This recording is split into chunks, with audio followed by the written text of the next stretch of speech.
your decision to do that? Our government, and I hold them criminally responsible. So blame them. Yes, Konstantin, why are you an Israeli? Why are you constantly running cover for them? Because I believe in speaking the truth and being honest instead of dragging in stuff that's irrelevant. No. It's not irrelevant at all. What are you talking about? So the American government is so gullible that they just go around invading countries on the say-so of Israel. Again, what a straw man, dude. Benjamin Netanyahu came to America in 2002 and testified before Congress that the U.S. should overthrow Saddam Hussein, Muammar Gaddafi, and the Iranian regime. This isn't a secret. I'm sorry, I just find this to be too ridiculous. All of the intelligence is saying that they don't have nuclear weapons and they're not pursuing nuclear weapons. There is one country, one government in the Middle East that is not a member of the non-proliferation treaties that has nuclear weapons secretly. And it ain't Iran, it's Israel. It is so ridiculous. Welcome to the only place where the bullshit gets burned off before breakfast. Today, Dave Smith is on Piers Morgan Uncensored show and is going to proceed to intellectually slap Konstantin from trigonometry so hard he might just start reading history books with his eyes open. The debate? Oh, nothing major. Just a tiny little subject of World War III brewing between Israel and Iran. But here's the kicker. Netanyahu struck first, and now the West is being guilt-tripped into defending his mess again. Piers Morgan tries to play the wise British moderator, but spoiler alert, he's still stuck in the Iran equals evil 2003 starter pack. And Konstantin, this guy's out here treating Dave like a jester while parroting every neocon talking point like it's gospel. Forget comedy. Dave is gonna come armed with facts, historical receipts, and the kind of clarity that scares the hell out of people profiting off endless wars. So while Konstantin plays Israel's unpaid PR rep, and Piers softballs the narrative like it's a Wimbledon match, Dave Smith is the only one actually telling Americans this ain't your war. It never was. This isn't just a debate. It's going to be an autopsy of Western hypocrisy and / history lesson. And Dave Smith brought the scalpels. Let's go. Israel, if it gets this wrong, gets annihilated. They do not have the luxury of that. Now, Dave, I think the point you make about the American people, I have the greatest respect for the American people, and they should determine the course of America themselves. They've elected Donald Trump, and that is the reality. No one here, Piers found out, I think, with some history that Americans don't like being told what to do by foreigners. And I'm certainly not going to do that. It's up to the American people. I know the American people don't want boots on the ground, and neither do I.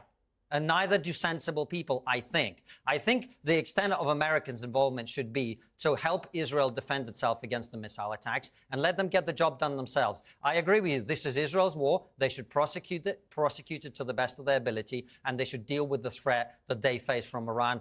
I don't want a massive involvement of the West. I don't think that's what we need. Well, look, I mean, this is what remains to be seen, and we don't know. But in 2007, when Dick Cheney was trying to push George W. Bush into war with Iran, it was the Pentagon who stopped George W. Bush from doing it. And it was them who said that we do not have escalation dominance over Iran, essentially meaning that we have, we still have thousands of troops in Iraq right now. We have bases and embassies all throughout the region that they can touch. Now, we'll see, I guess, Piers. I guess we're going to play this game. I guess we're going to play this incredibly risky game. I agree, it's high risk. For no reason, essentially, from the United States of America's interests. And, look, this stuff, I'm sorry, I just find this to be too ridiculous. All of the intelligence is saying that they don't have nuclear weapons and they're not pursuing nuclear weapons. There is one country, one government in the Middle East that is not a member of the non-proliferation treaties that has nuclear weapons secretly. And it ain't Iran, it's Israel. It is so ridiculous. Well, I agree, it's absurd. As you know, I agree. Look, I agree. I don't understand how Israel is allowed to continue pretending they don't have nuclear weapons.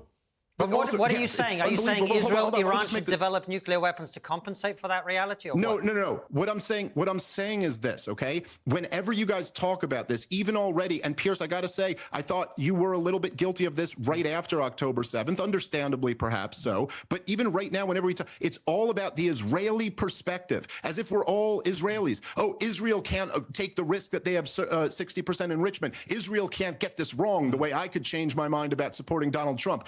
I guess Israel can get it wrong when they lure America into a war, when they pump out propaganda saying that Saddam has weapons of mass destruction. That's okay when they get that one wrong, but they can't get this one wrong. Okay, fine. Why are you blaming So, Israel for that? It was your own government lying to us about that. I was protesting against the war in blame all of Iraq them. exactly the same way you and Piers I think we all oppose for it. But it was our governments lying to us. It wasn't about Hold Israel. on. Why is Let me everything that respond. happens in the world the fall of Israel Day? This is such a blatant straw man. I didn't say everything in the world is the fault of Israel. I'm saying they were also guilty of this. But Believe why are me, you putting the emphasis on them when George W. Bush and Tony Blair were using their bully pulpits to make this point to a far wider audience than some guy in the Middle East called Benjamin Netanyahu?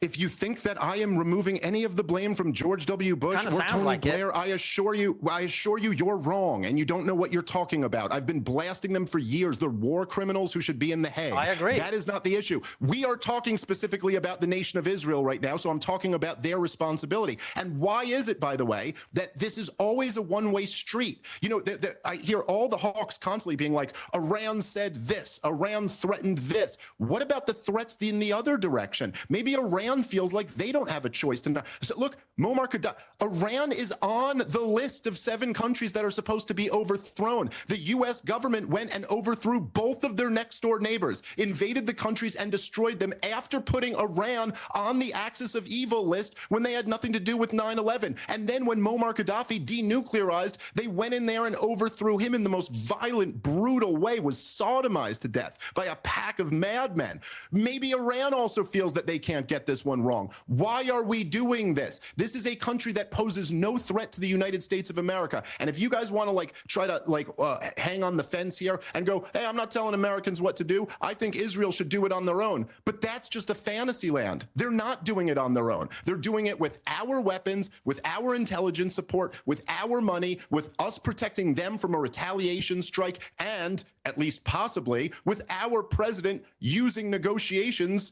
to dupe Iran into thinking that they weren't at risk. I mean, that's what Benjamin Netanyahu says, and that's what some other reporting says. Maybe that's not the case, but either way, he pretended like he was afterward. So no, none of this is being done without America. This is about a regime change war.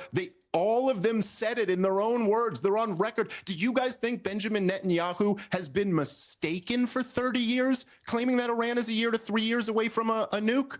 Or was he lying?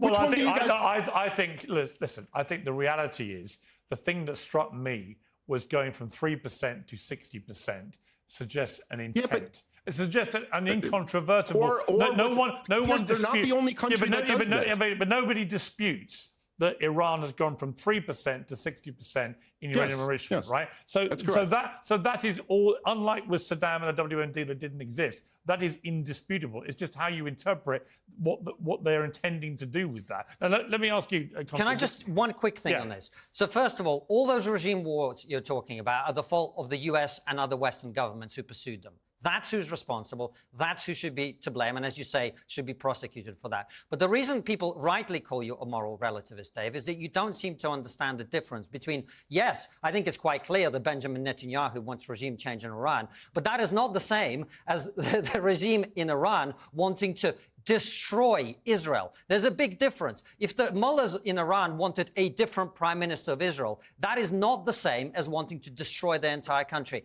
And the reason Israel is as paranoid about these things as it is, let's be honest, it's surrounded, or at least was until recently when opinion in many Arab countries changed towards Israel, thanks to President Trump's Abraham Accords. Israel was surrounded by many, many countries who don't believe that it has a right to exist. And that's the difference. And that's why people call you a moral relativist. Well, okay, well, that's totally ridiculous and makes no sense at all. And it only works. I'm about to answer, Konstantin. Let me finish. Because it only makes sense when you only say, I ascribe the worst of intentions to this regime and the best of intentions to this. What was overthrowing Muammar Gaddafi? Was that simply replacing the leader, or was that destroying the country, turning it into a failed state? You've brought in a different conflict. Let's stick to Israel and Iran. No. The Israelis say we want regime change. The Iranians say we want to wipe you off the map. So that's pretty different. Hold on. So I'm the moral relativist. Yes. But then when I point out what one side actually did, you run away from it and say, oh, no, we can't talk about that. It's your government that destroyed Libya. It's not Israel. It's your government. Do you know anything about this? Israel was lobbying for us to do this for years. Who made the decision to do that? our government, and I hold them criminally responsible. So blame them. Yes, Konstantin, why are you an Israeli? Why are you constantly running cover for them? Because I believe in speaking the truth and being honest instead of dragging in stuff that's irrelevant. No. It's not irrelevant at all. What are you talking about? Yes, my government is criminally responsible for the wars that they launched. And the Israeli government is also responsible for constantly trying to lure my government into more wars. That's what I'm standing up against right now. So the American government is so gullible that they just go around invading countries on the say-so of Israel. Again, what a straw man, dude. Benjamin Netanyahu came to America in 2002 and testified before Congress that the U.S. should overthrow Saddam Hussein, Muammar Gaddafi, and the Iranian regime. This isn't a secret. He's advocating that we fight more wars. And I'm telling you that this war, which we do not need to fight, which is not in our interest, has the potential to be devastating to our country, let alone the region. What is the moral relativism in any of that? I'm not saying the Iranians are good people. One side wants to wipe the other one from the map. The other side wants not to have people who want to do that in charge of that country. That's the difference. But Piers, do you not get my... Let me just see. Piers, do you get my point here? This is what they said from the very beginning of the war in Gaza. Israel doesn't want to wipe Gaza off the map. Israel just wants to retrieve the hostages and get it. But they are wiping it off the map. So why do you just get to have this standard where you decide what they want to do? I can't base it on their track record. We can't look at Iraq. We can't look at Libya. We can't look at Afghanistan. Evidently, as all the hogs can see, we can look at World War II. Everything is just like World War II. But it's not like the last 25 years of terror wars.